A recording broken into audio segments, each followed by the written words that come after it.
NCF 2005 राष्ट्रीय पाठ्यक्रम संरचना 2005 के अनुसार भाषा शिक्षा के उद्देश्यों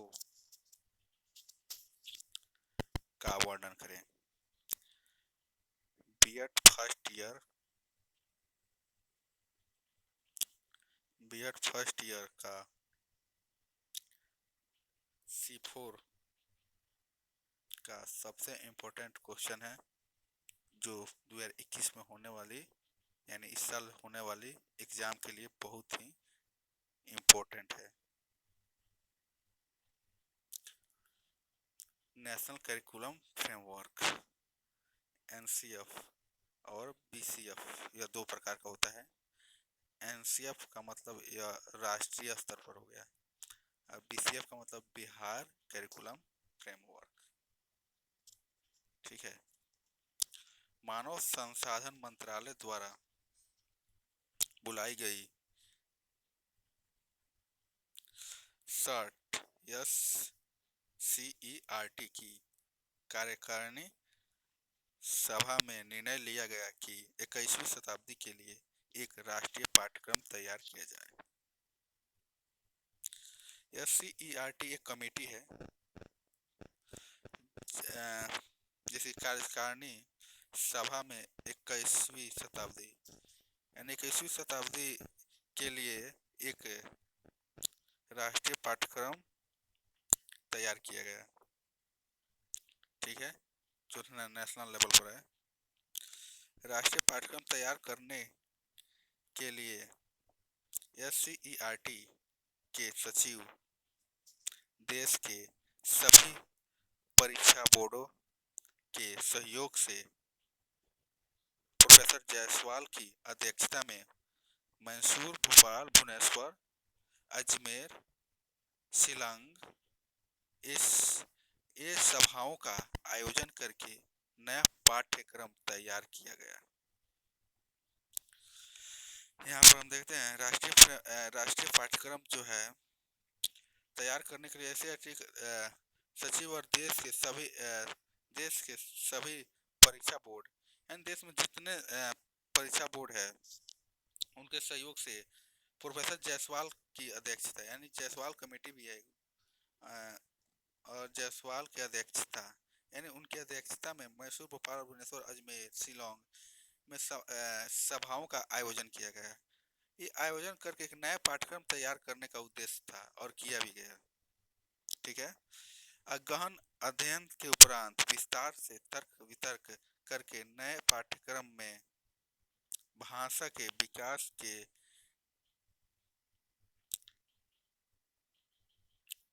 निम्न उद्देश्य को रखा गया है। विचार के पहला पॉइंट्स विचार के आदान प्रदान का सुगम तथा सुलभ माध्यम भाषा है जो वाक इंद्रियों से निर्गत समर्थन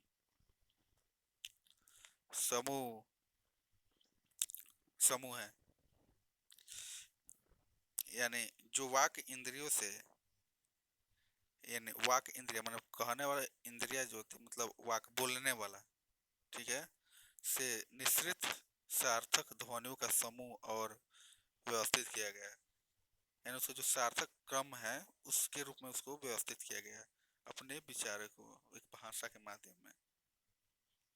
ठीक है।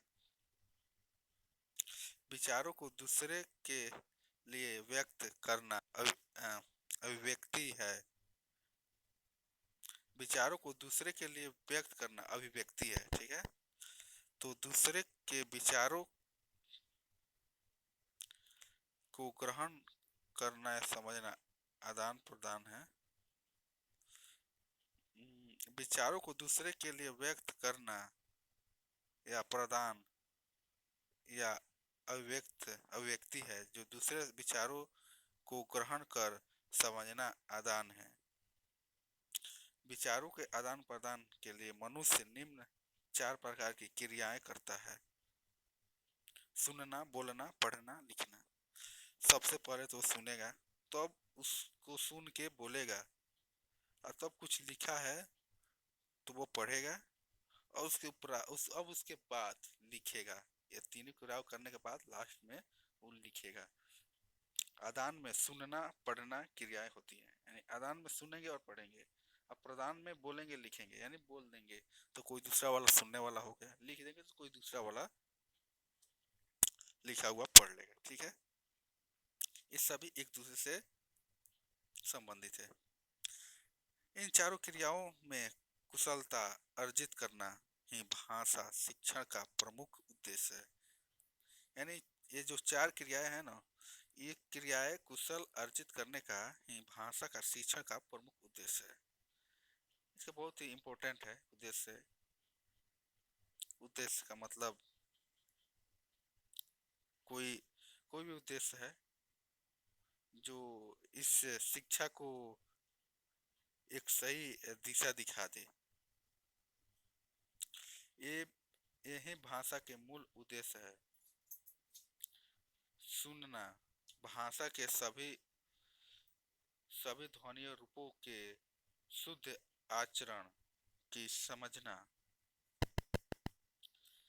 विषय वस्तु में आए विचारों भावों तथ्यों आदि के प्रश्नानुसार संबंध स्थापित करते हुए समझना।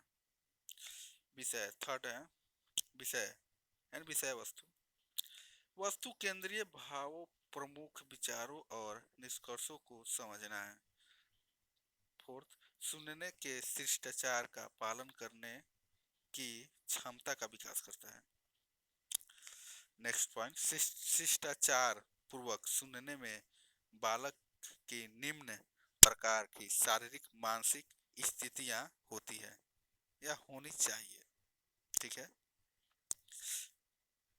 श्रोता बालक वक्ता की ओर मुंह करके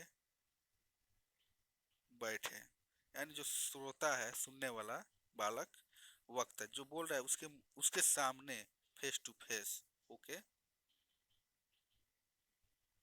बैठे।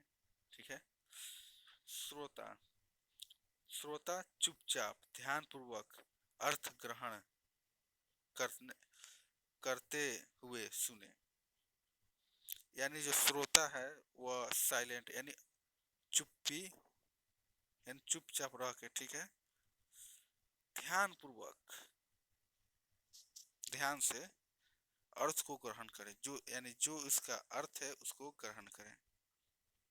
ठीक है,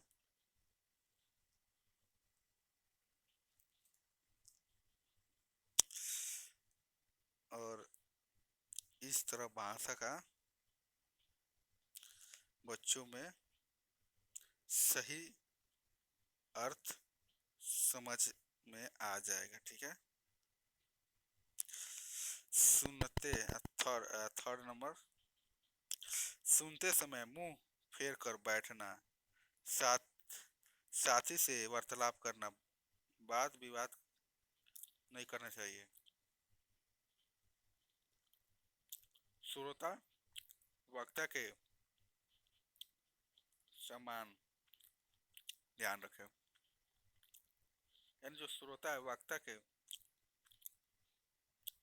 समान का मतलब जो बोल रहा है उसको ध्यान रखें। ठीक है, उसका सम्मान करें, वक्ता का अनावश्यक परेशान मत करें, यानी जो बोल रहा है उसको बीच में डिस्टर्ब, ध्यान पूर्वक सुने। ठीक है, बोलना शुद्ध स्पष्ट उतार चढ़ाव या उचित हाव भाव का निर्वहन करते हुए समूह में अथवा अलग से सहज रूप से प्रभावी ढंग से बोलने की क्षमता का विकास करना चाहिए या विकास करना। ठीक है,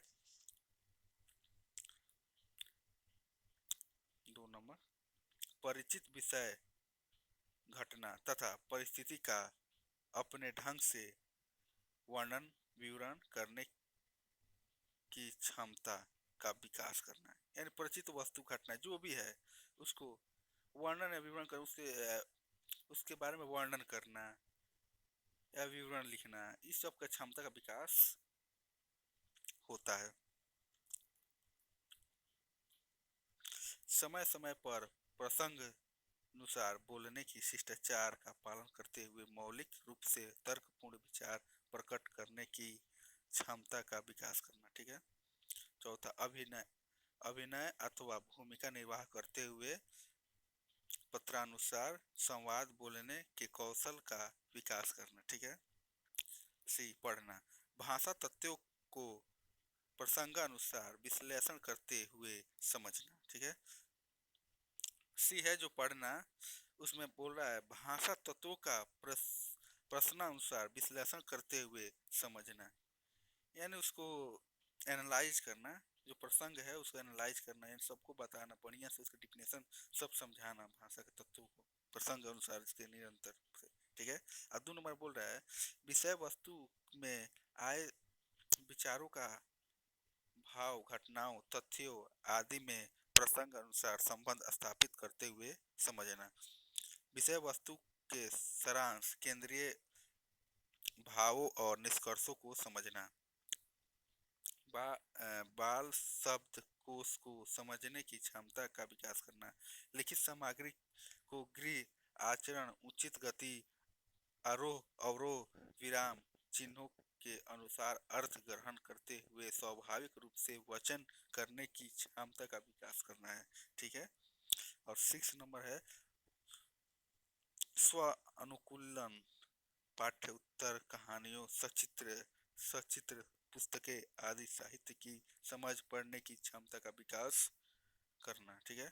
लिखना, लास्ट में लिखना अक्षर या शब्द का सही प्रकार से उचित क्रम, पर्याप्त अंतर को समझते हुए लिखने की क्षमता का करना है। देखकर और सुन स्पष्ट, सुंदर, शुद्ध रूप से उचित विराम चिन्हों का ध्यान रखते हुए लिखने की क्षमता का विकास करना है। सरल प्रारूप, प्रार्थना पत्रों, निबंध, वर्णन, विवरण आदि को सरल अनुच्छेद में रचना करते हुए लिखने की क्षमता का विकास करना है। ठीक है। मौलिक रूप से तर्कपूर्ण ढंग से सरल वर्णन, विवरण, निबंध, प्रश्नोत्तर, सारांश, कहानी व कविता आदि को लिखने की क्षमता का विकास करना है। समीक्षा यानी निष्कर्ष, निष्कर्ष का मतलब यानी जितना भी हम लोग पढ़े उसको पढ़ते हुए उससे क्या निष्कर्ष निकलता है, क्या उसमें निचोड़ निकलता है, उसी को बताना है। यानी क्वेश्चन तथा राष्ट्रीय पाठ्यक्रम अनुच्छेद 2005 के अनुसार भाषा के उद्देश्यों का वर्णन करना है। ठीक है। तो इसमें लिखना सबसे पहले इसमें था सुनना, बोलना, पढ़ना, लिखना। ठीक है। तो ये यह एक ऐसी प्रक्रिया हुई जो जो बालक के सुनने से लेकर बोलने और पढ़ने और लिखने तक की सरल, सुयोग्य, स्पष्ट रूप से उसके